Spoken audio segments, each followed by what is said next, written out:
குதிக்கின்றான், ஏறும் போது எரிகின்றான், இறங்கும் போது சிரிக்கின்றான், வாழும் நேரத்தில் வருகின்றான், வறுமை வந்தால் பிரிகின்றான். ஒருவன் மனது ஒன்பதடா, அதில் ஒளிந்து கிடப்பது எண்பதடா.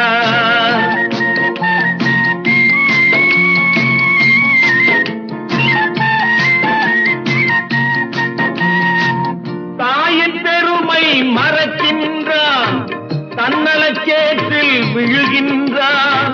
தாயின் பெருமை மறக்கின்றான், தன்னலச்சேற்றில் விழுகின்றான். பேய் போல் பணத்தை காக்கின்றான், பெரியவர் தம்மை பழி